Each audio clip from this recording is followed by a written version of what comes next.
Assalamu alaikum warahmatullahi wabarakatuh. Welcome back to the next session of our beloved. And today, inshallah, we are going to be talking about some amazing points in the Sirah, inshallah.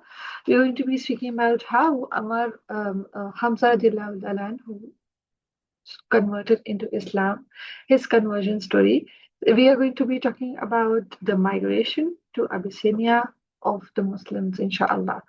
So these two are very important points in the Sirah because you learn, inshallah, as you learn. That's okay. Now, billahi minash shaitani. Bismillahir Rahmanir Rahim. Rabbi shrah li sadri wa yassir li amri wahlul 'uqdatam min lisani yafqahu qawli. Ya Allah, make this conversation, make this session beneficial for us in this world and hereafter.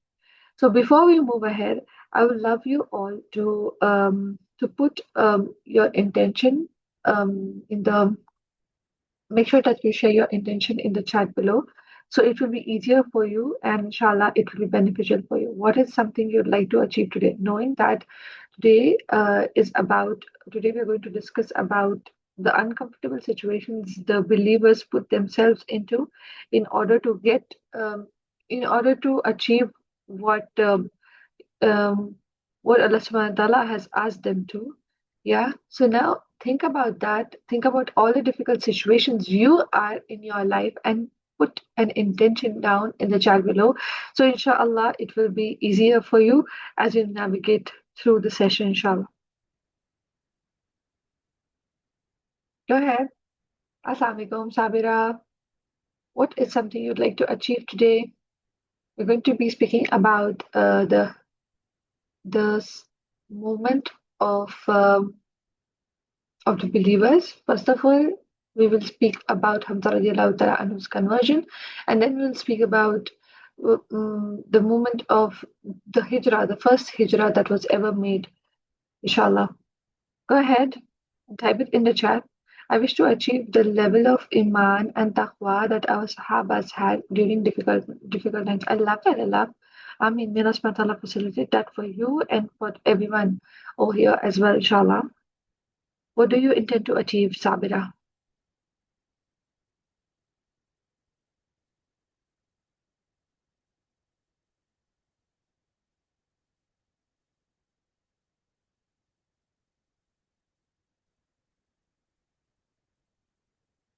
See, sometimes, Allah allows pressure to increase not because He has abandoned you, okay, but because He's preparing the people, strengths, and circumstances that will strengthen your mission.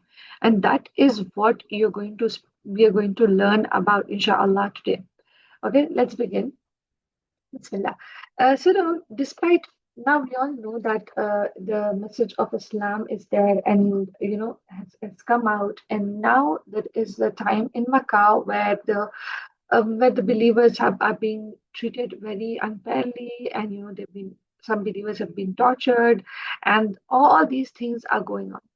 Okay, despite the ongoing persecution in Makkah, Rasulullah Sallallahu Alaihi Wasallam continued to visit Kaaba. He continued to visit Kaaba and to do his prayers. And his followers would only watch from a distance and admire his courage. All the people who are being tortured now, they were people from different statuses in the society who had got into Islam now. Now, people who were from the weaker stands in the society, they were tortured by Quraysh at a very very brutally actually. Okay, so now while all these things are going on, Rasulullah Sallallahu Alaihi Wasallam, he goes and he continues to visit Kaaba and perform his prayers. Now, when the believers look at this, they admire his Rasulullah Sallallahu Alaihi Wasallam's courage. Okay, so now one day the same thing happened. While some of the leaders of the Quraysh were uh, sat in the shade of a sacred cube-shaped building, bitterly stirring up. They're sitting and they're bitterly stirring up the anger they had in each other's heart. So here he's saying something and he's saying something, and they are all like discussing, and they are just okay. Let me just put this picture today. So they are just discussing about Muhammad Sallallahu Alaihi Wasallam, and he's agitating, one person is agitating the other, and the other is agitating the other person. Okay, now while they were doing this, they saw Rasulullah Sallallahu Alaihi Wasallam coming and entering the sanctuary. Okay, and now Rasulullah Sallallahu Alaihi Wasallam's personality was as such. Whenever he would arrive, anyone would understand that this is Rasulullah Sallallahu Alaihi Wasallam, like his moderate height, his wavy dark hair, and straightened shoulders, and Muhammad Sallallahu Alaihi Wasallam made for striking image in his white robe and neatly wrapped turban. Now, going to the east corner of the Kaaba, he kissed the black stone and began to make the 7 rounds of the Kaaba. Now, Rasulullah Sallallahu Alaihi Wasallam starts making the circles. So first, as he passed the semicircle short wall adjacent to the Kaaba, like he's starting to make a circle around the Kaaba. Okay, so while he was making the first circle, they raised their voices and poked fun at him. They started saying something about him. They were just agitating him, they wanted to him to get back. They wanted him to get back, and they wanted him to speak against them, or just because they have all this anger inside. When do people usually pass these taunts or something bad? Look at this. There is a lesson over here. People pass taunts, or people, when are people not happy with you, or when do people poke you when they have anger inside them towards you? And this is what the Quraysh are doing over here. They poked at him, they poked fun at him, and it was clear from his face that Rasulullah Sallallahu Alaihi Wasallam heard all of that they were saying. He heard everything, but he continued. He was like, okay, let them go. And then he passed the Kaaba once, he took that round again, and then he came back for his second round, and again they slandered him. Although their taunts were hurtful, Rasulullah Sallallahu Alaihi Wasallam did not respond to them. He was like, okay. His response was he remained silent without uttering a word. He was neither speeding up, and nor he was slowing down. He continued at a measured pace, and he kept moving. And he wanted his followers to know that evil should not be responded by evil. You know, Look at this. Evil should not be responded with evil. How many of us do that? Oh no, we don't tit for tat. We have to do because they're doing this. We have to do it that as well. Now look at this. This is a point of emotional mastery. When Rasulullah Sallallahu Alaihi Wasallam was mocked, insulted, and publicly humiliated, he did not react impulsively. He heard, he felt, he remained composed. Okay, and many people think strength means immediately responding to this kind of people, to defending yourself, to proving yourself, and strength means winning an argument.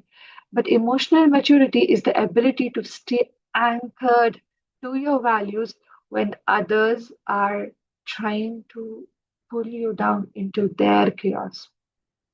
Now, whatever it is their mess. They are the one who are holding on to anger. They are the one who have grudges. They are the ones who are worried that because of this new religion, their stand in the society, their wealth in the society will be affected. Their status in the society will be affected. Now, it is their mess. So why should Rasulullah Sallallahu Alaihi Wasallam respond to it, right? So Rasulullah Sallallahu Alaihi Wasallam showed that not, you know, or any attack that comes to you that does not deserve any kind of reaction. Sometimes you don't need to react, you don't need to respond, you just need to go for silence. Yeah. So now I want you to think about that place in your life. Where in your life are you exhausting yourself by reacting to people who are committed to misunderstanding you? Think about that, because they are going to misunderstand you because you are challenging them at some other level. Maybe you're challenging their incapacity. Maybe you're challenging their intellect. Maybe you're challenging mm, their thoughts. Maybe you're challenging their beliefs. Maybe whatever it is. Where in your life exactly now you're exhausting yourself by reacting to people who are committed to misunderstanding you? No matter what you do, they are not going to be okay with wherever you are in your life now, or whatever you do, they're going to leave a black dot there, right? So then why are you exhausting yourself? Think about it. Think about it. And I want you all to reflect. Sometimes it's our closest relationships that exactly, and Do you think these people of Quraysh were not close to Rasulullah sallallahu alaihi wasallam?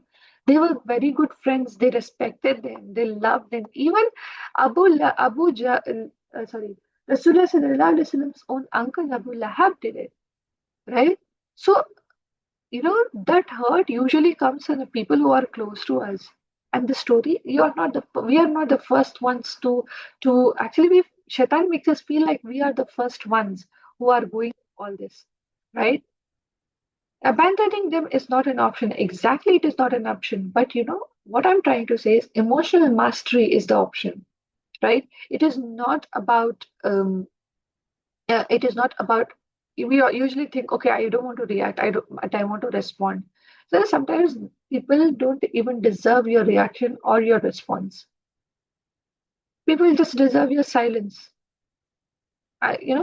What you need is to be anchored and be emotionally mature, inshallah. All right. Now the second round is done, and now Rasulullah Sallallahu is passing for the third circuit. Now, while he was passing towards the third circuit, they began insulting his religion and they started mocking Allah Subhanahu wa Taala. And at this point, he unexpectedly stopped his tracks. Now they thought, oh, again, he's not going to say anything. But then at the third round, when they started mocking Allah Subhanahu wa Taala, he stopped. He stopped in his track. While staring at him, he raised his hands in the sky, invoking Allah, and he made a declaration. O people of Quraysh, listen to me. I swear by Allah in whose hand is my soul, one day you will be torn to shreds. Now, hearing this, the men were stunned. They were like, they thought they are going to take, he's going to take it easily, and he'll give him more time to mock him, or he won't respond to him. But I want you all to notice one thing. You know, the Prophet remained patient through repeated insults, but when the insult crossed into mocking Allah subhanahu wa ta'ala and the truth itself, he stopped. Patience is not the absence of boundaries, ladies. We feel like, oh, okay, so that means we have to just keep quiet. So when I say that you have to be emotionally mature, that does not mean you shouldn't have a boundary. Now look at this. Many women confuse patience with endless tolerance, but that is not patience. Rasulullah Sallallahu Alaihi Wasallam teaches us in this moment is that there are moments when silence is wisdom, and there are moments when clarity is necessary. People are going to test our boundaries. People are going to test when exactly what is going to hurt you and what is sometimes when it is up to us we can take a little bit, but then when it goes over that line, when they cross that line, it is necessary for us to put a stop there. Now look at this. Healthy people, they know the difference. They know the difference between patience and tolerance. Now think about look at this. When Rasulullah Sallallahu Alaihi Wasallam said this, that may Allah tear you all into, you'll be torn into shreds. It's like that. He's like they were all stunned. They knew that this is coming from a very truthful man, and they knew Rasulullah Sallallahu Alaihi Wasallam was honest with whatever he's telling. Okay, so now they were scared. It literally in that moment it felt like their ability to talk was snatched away, and because they were so scared of his prayer that it sent a chill down their spine, and the uncomfortable silence was broken by Abu Jahal, and then he goes like, go on with your business, Muhammad. you know Sallallahu Alaihi Wasallam, by God, you are not an ignorant person. Now Rasulullah Sallallahu Alaihi Wasallam continued making his rounds, and they watched him leave before grumbling among themselves. And then once Rasulullah Sallallahu Alaihi Wasallam is gone, and they're again discussing. Now this time we left him like that. Next time we're gonna get back stronger at him. We won't tolerate this next time. If he says something like that, we'll do something. Now, now look at this. I want you all to think about this. What boundaries have you been afraid to communicate because you worry it will make you look harsh? We need boundaries. We need boundaries with ourselves. We need boundaries with our spouses. We need boundaries with our children. We need boundaries with our relatives. You know, we need all kind of boundaries. We need boundaries of time. We need boundaries when it comes to emotions. We need boundaries when it comes to the physical labor we do. Because when we don't put those boundaries, what happens is we burn out completely. And look at this, how beautifully Rasulullah Sallallahu Alaihi Wasallam, in just one incident, in just one incident, Rasulullah Sallallahu Alaihi Wasallam has made it so clear for us, right? Can you Now, please repeat, Coach? What did he say? he said, Rasulullah Sallallahu Alaihi Wasallam said, O people of Quraysh, listen to me. I swear by Allah in whose hands is my soul. One day you will be torn to shreds. That is what he said. Yeah. Now, what I want you all to understand is patience is not absence of you know absence of tolerance. Patience is not about it's not about just not having boundaries at all and letting people walk over you. Patience is knowing where you have to stop them. Yeah. Think about it. Think about it. What boundaries are you feeling? What boundaries have you been afraid to communicate because you worry that it will make you look harsh? People might feel bad, or they feel like, oh, I don't respect them, or what is something you are carrying inside? Think about it. Now, these sessions, I want them to be reflective. It is not just about the Sira, it is about us applying Sira into our life, taking these lessons and reflecting on them. I want Muhasaba to be the core of these sessions. Okay. Now, look at this. Abu Jahal. Why was Abu Jahl like this? Did he take this lead all the time? Like, why do he, it's because, Abu Jahl was looking forward to the day when he would succeed his uncle to become the chief of Makhzum tribe. Now, this tribe was the second most powerful tribe in Makkah. See, he was doing all these things to establish himself at a certain position in the society.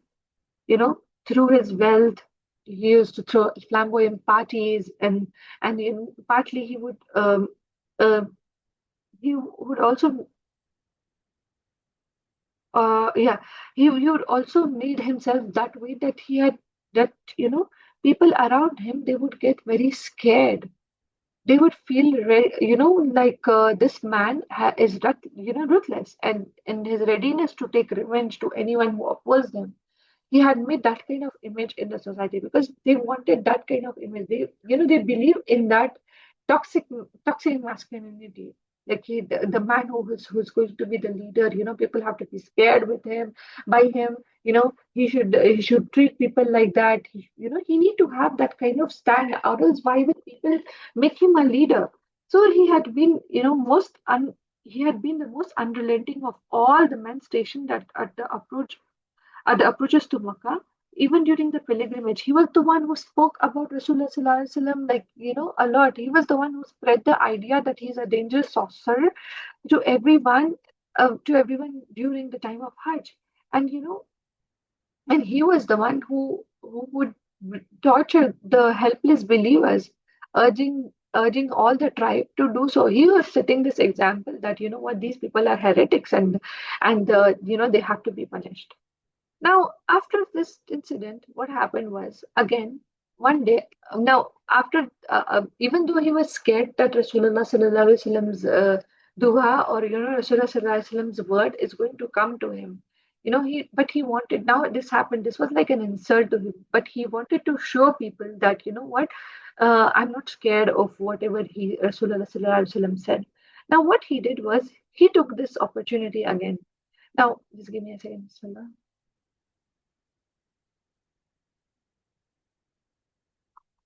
He took this opportunity again, okay?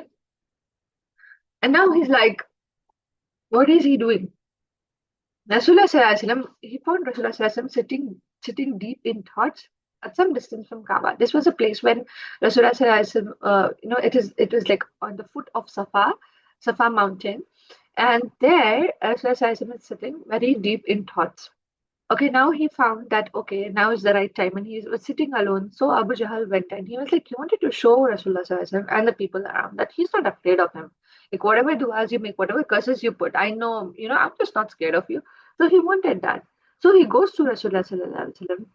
Okay, he walks towards them. You know, And what he does is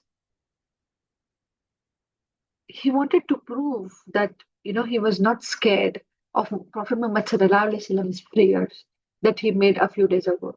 So standing in front of the Prophet, the imposing tribe leader, that is Abu Jahl, he started saying all the abusive words he could muster. The Prophet, Rasulullah Sallallahu Alaihi Wasallam, he was a man of patience. He did not even look at him, or he did not say any word in retaliation. Now, after, like, he said, and he removed all the poison that was there within him, and like he heaped it over Rasulullah sallallahu alaihi wasallam. Okay, and then he did not get any response from him as usual. So he just went to his friends and he strolled back to his friends and he sat over there with his comrades, and he's like, okay, accomplished, task accomplished. Last time we did this time I did this. I have to show him his place, this, that. He's just sitting on it. The Prophet ﷺ quietly rose at his feet and he returned back to his home. And before he was even gone, before that, the sand actually left Rasulullah ﷺ's footprint. Allah subhanahu wa ta'ala, brought such a huge change. Imagine such a huge thing in that moment. Okay, imagine this man who thought, like, who was like so respected among them, who had like a very good, very good reputation. Imagine that man being being hit by someone who supported Rasulullah sallallahu alaihi wasallam. Now, this is what happened. Before Rasulullah sallallahu even got back, and in no time, Hamza radiallahu ta'ala anhu, that is uncle of Rasulullah sallallahu alaihi wasallam, he came back from one of his hunting trips. Okay, and it was his tradition that after he would come back from any hunting trip, before he would go to house, he would go visit the holy building, that is Kaaba, in the center of the city. So, like, as usual, this was his ritual. As soon as he enters Makkah, he would go to Kaaba and then he would go back to his house. So Hamza radiallahu ta'ala anhu steps in and goes to the Kaaba, like that itself. And now when he goes there, there's one lady who calls, "Oh Hamza." There was a servant lady. She rushed out of her home that was near Mount Safa, and she comes outside and she's like, you know what?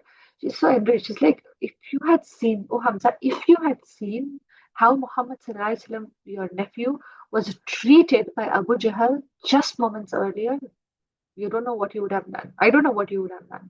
So it's like that with her. She's saying, and the woman did not, just looking at her other woman's position and how she was, how she was fleeing and what had happened. So he's like, Hamza got down. Hamza radiallahu ta'ala anhu got down the horse, and then he goes like, what did you say about Muhammad? What happened? It's like he's like, what happened? Now, visibly upset, she's like, this woman is conveying, like, he found Abu Jahl found him sitting here, and he insulted him with using the cruelest words imaginable. And Muhammad sallallahu alaihi wasallam, when he didn't even say a word back. Then Abu Jahl just left. And she gestured, titling like her head towards the direction she did. And then he left and he's sitting over there. Okay. Now, Hamza, he was generally approachable, and he was a very, had an easygoing temperament. But now, look, but he was also headstrong, Quraysh, and when provoked, he was certainly a person who was formidable and stern. He walks towards Kaaba, and he walks towards Abu Jahl, and he's like, whoever is there in between, they're just making space, because that is how angry and enraged Hamza radiallahu ta'ala anhu is. So he walks towards these people, okay? And then people standing in conversation or prayer stumbled out of the way when Hamza marched through, his stride and demeanor resembling that of a lion on the pole. And now standing over Abu Jahl. He stood over Abu Jahl, and Abu Jahl, he raised his bow high and he brought it down in full force onto unsuspecting man. And then he was like, Abu Jahl yelled, his head stinging with a powerful blow. Like he took it and he gave him one, like without, he did not expect this. out of nowhere in front of so many people, having that kind of status. When you are respectable, imagine a man who's so respected in the society. Like imagine a leader, a leader in a tribe, and then suddenly out of nowhere, one person comes and he hits, you know, he hits with his big bow. Imagine, imagine Abu Jahl's situation. Now, as soon as he hit, like Abu Jahl is in shock, and he goes like, Hamza goes like, "Will you insult him now? Now that I am," he's like in anger, he's saying anything that is coming out of his mouth. Now he's saying, now that I am of his religion, like I am of his religion, now that I vote for what he votes, like I'm going to vote for what he votes, hit me back. Then I dare you, hit me back. Now, Abu Jahl's face was like, he had a, he was completely, um, he was still settling with that huge blow. And then, you know, he was scared because this was how the situation in back then was. Like if someone hits someone from their tribe, their friends or their family, they would come and take revenge. Okay, and this is exactly what he's doing. This is exactly what Hamza radiallahu ta'ala is doing. See, Abu Jahl was not lacking in courage. Of course, he was surrounded with his friends, and there were people who were there who would actually put back a fight and finish Hamza radiallahu ta'ala directly, right? But then he, he he was a person who understood the rituals over there. He understood how it goes over there. So he's like, I in that whatever he understood in that moment, he understood whatever he did with Muhammad sallallahu alaihi wasallam was even lowly, even for his standards. He understood that, okay, this I shouldn't have done because he belongs to a prestigious tribe, that is Hashim tribe. So to and he knew how it was over there. To dishonor one person of Hashim tribe means his insulting all of them. So when Rasulullah Sallallahu Alaihi Wasallam's fellow tribesman, that is Hamza radiallahu ta'ala anhu, he motioned to stand them down. Then he was like, no, let him be. For by God, I reviled his nephew in the ugliest way possible. So now he said he's meant to keep quiet because I insulted his nephew very badly. So it's fine. Yeah, he will retaliate because this is how it is. He understands the norms or whatnot. So the men back down. Now, he goes like, Abu Jahl goes like, oh, so you are a heretic. So you are turning into a heretic too. You're also a heretic now. Now, like like they used to call Muslims Sabi, right? The ones who are going against the beliefs, and the ones who are, that is what they said. You guys, you people are heretic. So now Hamza is like, Hamza is like, okay, so who's going to stop me? What will you do? What will you do, huh? Yes, I'm a heretic now. What will you do? You're going to stop me? And then he gave this fierce, intimidating look towards him. Okay, and and then and people quickly dispersed, and the prideful Abu Jahl hid away their supportive hands and instead chose to walk alone. Like he was stuck, okay, and he wanted to get up and people are coming to help him. So he's so proud, right? Like he had arrogance and pride. He doesn't want to depend on anyone. He wants to show the people that he's a strong man, and he's like that masculine figure who deserves to be your leader because I am like relentless, I am ruthless, I can handle myself. He had this kind of attitude. So he's like pushing off people, and then he gets up and then he starts walking. Now, when it comes to Hamza radiallahu ta'ala anhu, now, this was a great victory for Rasulullah sallallahu alaihi wasallam because Hamza was very respected, and Hamza radiallahu ta'ala anhu was his uncle Hamza radiallahu ta'ala anhu, he was very respected, and he was a very strong man, and if he is like, he's a very prominent figure in the society as well. Now he being getting into Islam is a huge support for Rasulullah sallallahu alaihi wasallam. Okay, now but Hamza radiallahu ta'ala anhu did not decide, did not think through while he said it to Abu Jahl that he's into he also has become a Muslim. In that moment, in that rush, in that anger, he got into something. Okay.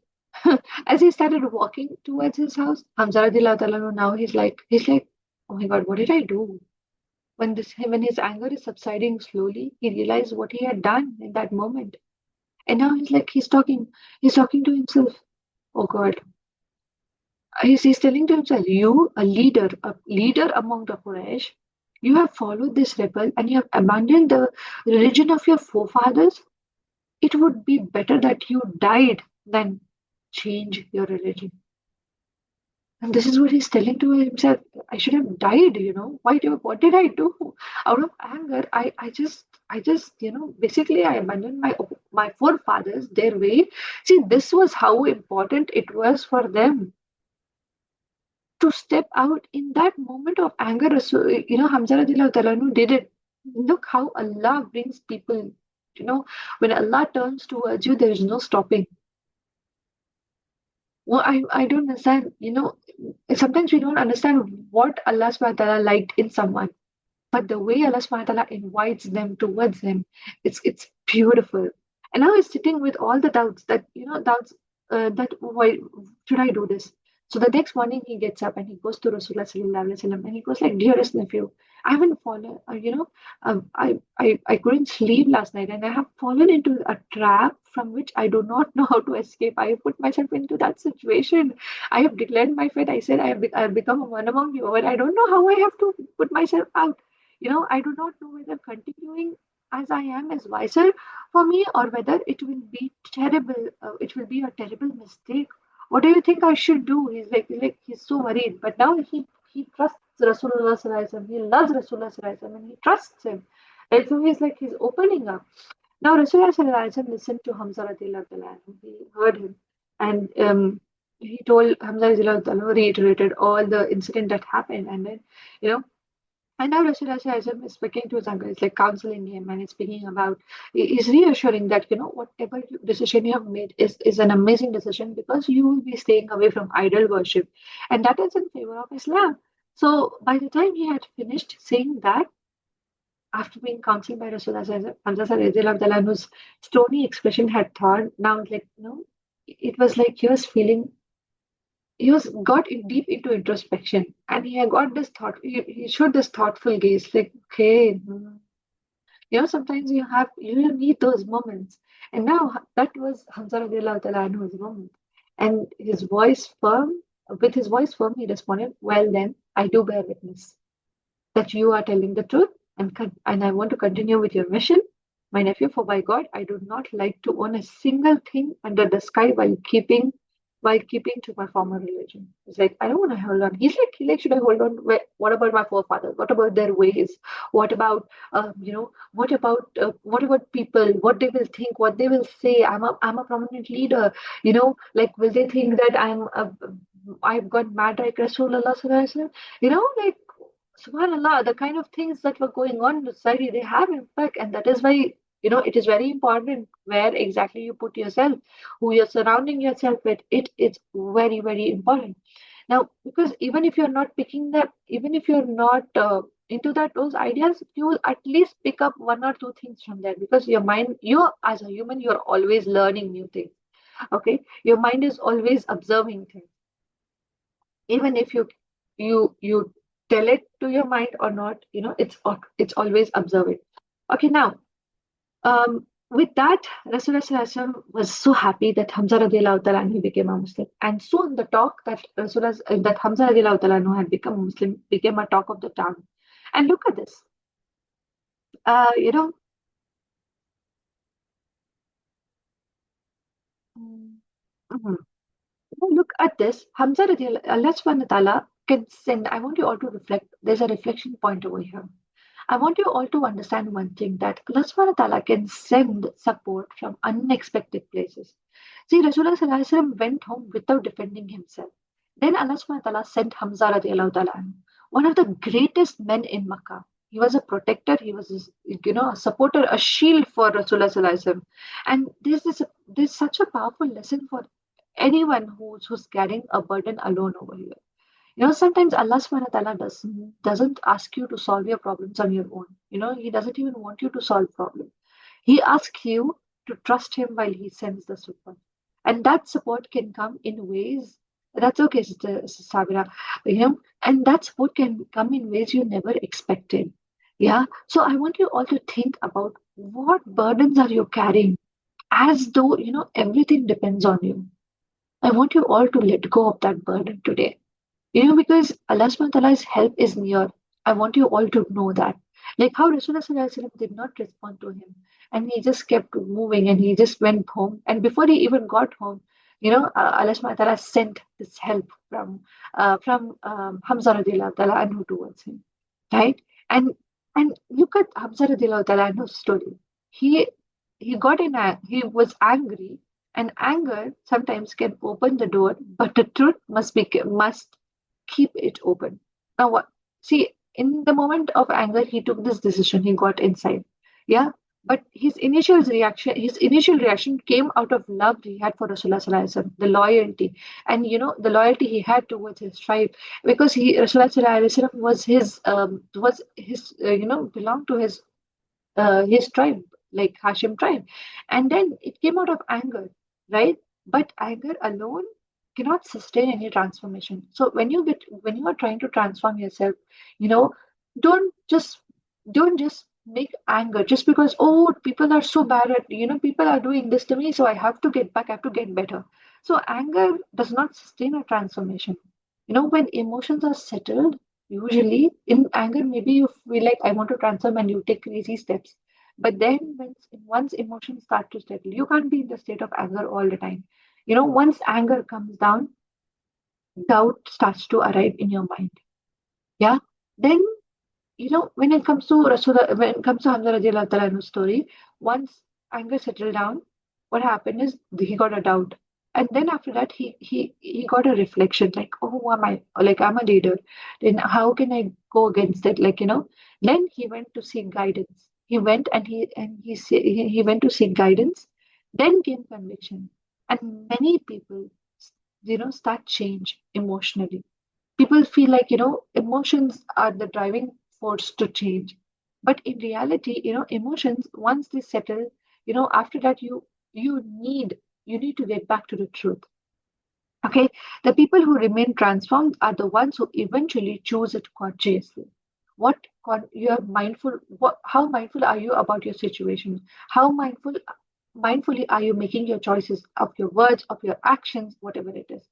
Now, what I want you all to think about is: are you living from a conviction you carefully choose, or from emotions you happen to feel in the moment?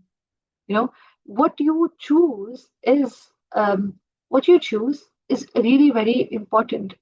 If you're transforming, when you want to transform yourself and emotionally you take that decision, that emotions come and go, that are not going to be there with you.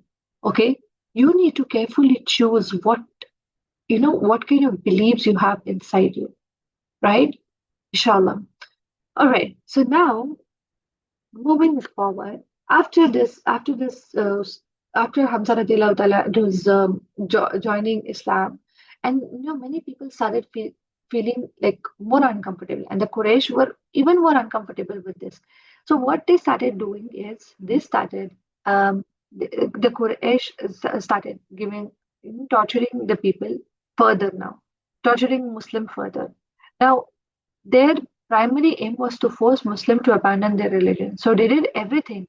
They would hit them, um, they would hurt them, they would torture them. Now, all these things were affecting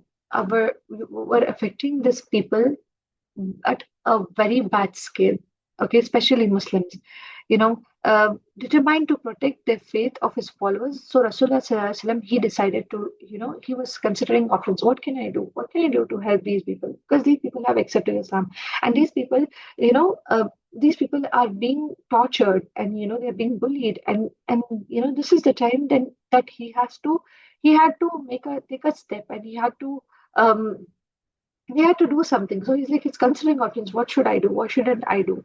You know, the he was thinking that uh, of all the potential areas, he he could send, he could send these Muslims to. So, these Muslims are safe, and that was the top priority of Rasulullah Sallallahu Alaihi Wasallam during that time.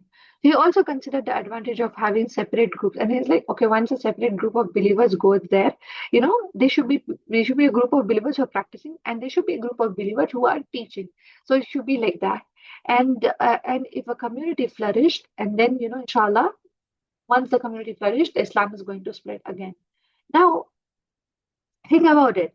And if the community starts to flourish and more people start, and the truth starts to spread, they will surely become an invaluable support to the main body of Islam, Muslims in Makkah. Now, with this in mind, he called a secret meeting in Darul Arqam, the house of a companion Arqam.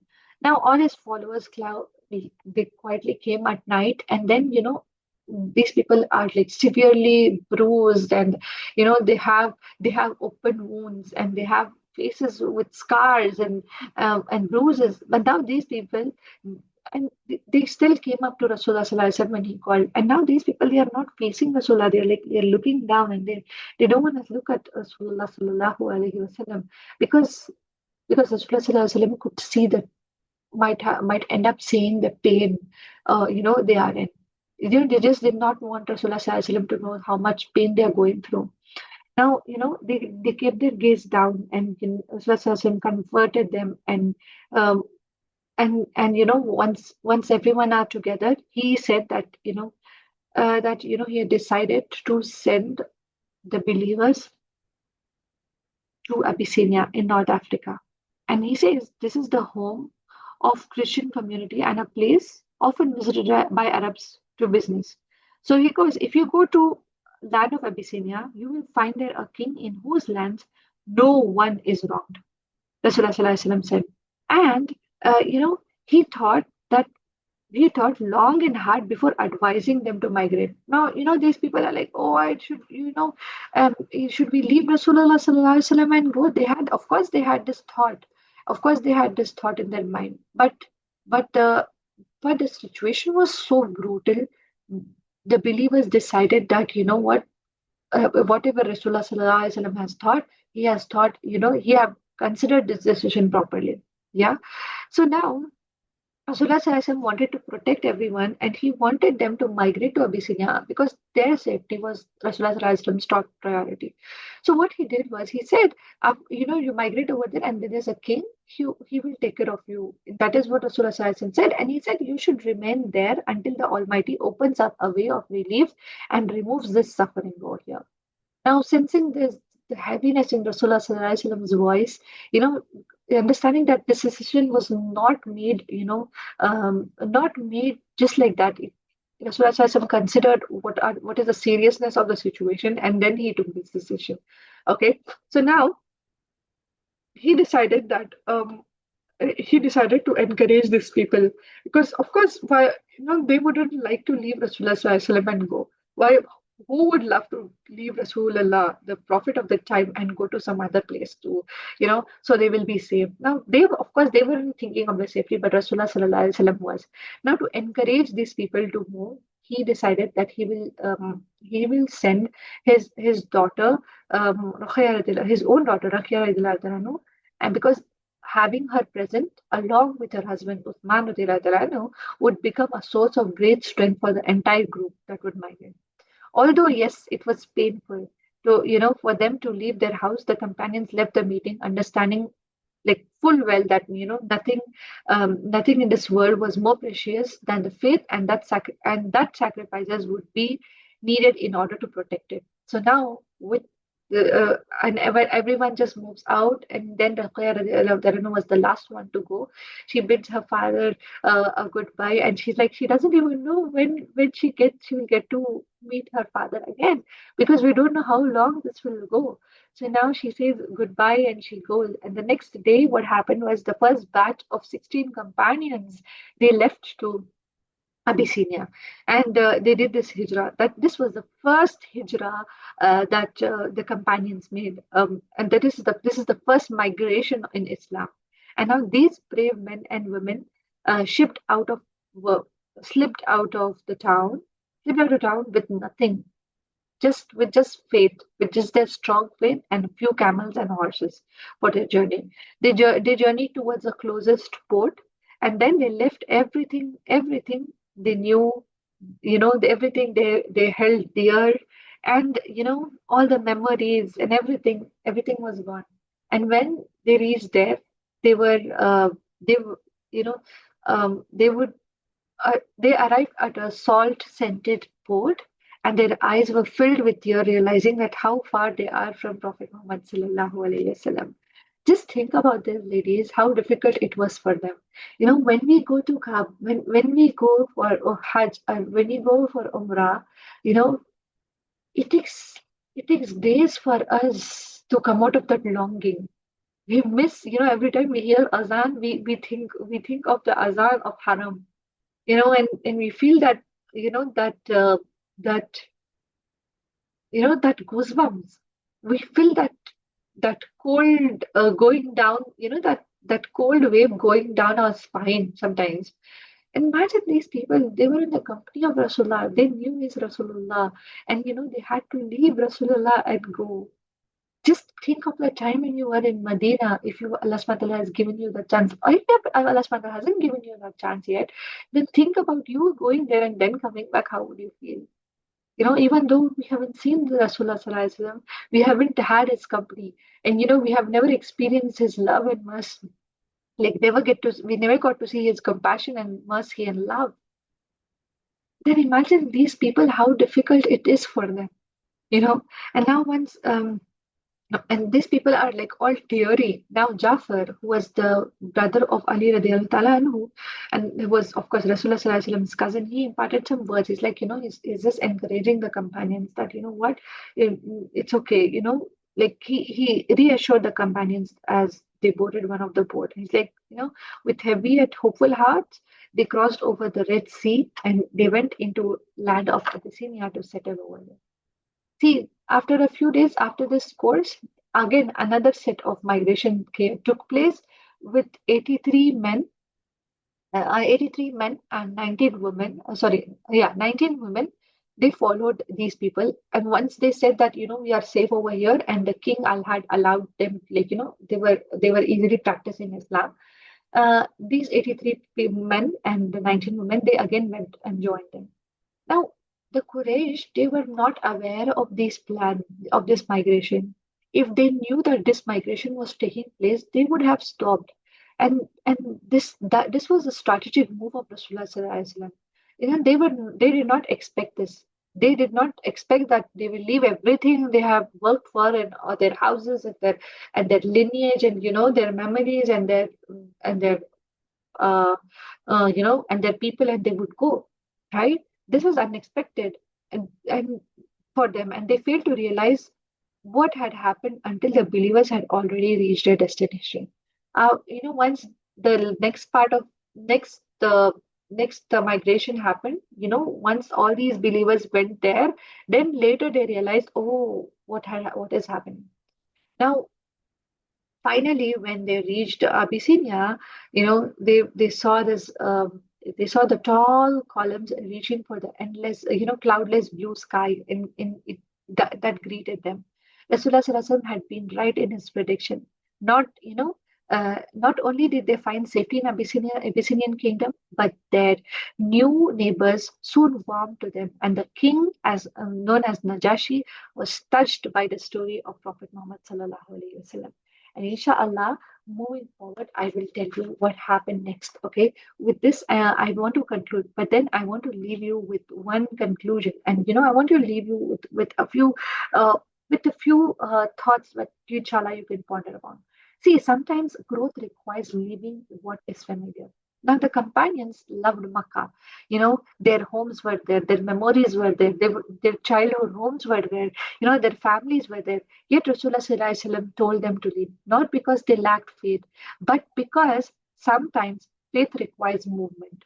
You know, many of us keep asking Allah subhanahu wa ta'ala to change our circumstances. While we refuse to leave our own environments, we refuse to, leave those habits, we refuse to leave those, to get out of those some toxic relationships, or, sometimes we refuse to leave our own mindsets that are hurting us.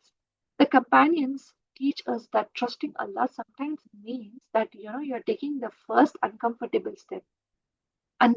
steps before seeing the entire path, right? Now, think about this. What are you holding? What are you holding on to simply because it is familiar, even though it is no longer serving your growth, even though it is no longer serving you? Okay, let me repeat that question again. What are you holding on to simply because it is familiar, even though it is no longer serving your growth? With that, I want to conclude, inshallah. I would love to hear your takeaways on the group. Please do share your takeaways on the group. That will help other sisters as well. And you might, inshallah, give them a point to reflect upon as well. All right. With that, let's wrap up. سبحان الله بحمده سبحانك اللهم وبحمدك نشهد لا إله إلا أنت نستغفرك ونتوب إليك ربنا تقبل منا إنك أنت السميع العليم. Inshallah, in the next session, we'll be reflecting on what happened in the fort, or in the palace of Najashi, and what did the Quraysh do when, what was the Quraysh's reaction when they found out that believers are happily living in Abyssinia. All right, Assalamu alaikum warahmatullahi wabarakatuh. If you find this sessions beneficial, make sure you invite others and you spread the word. So, Jazak Allah Khair for your time. Inshallah, I will see you all next week. Assalamu alaikum.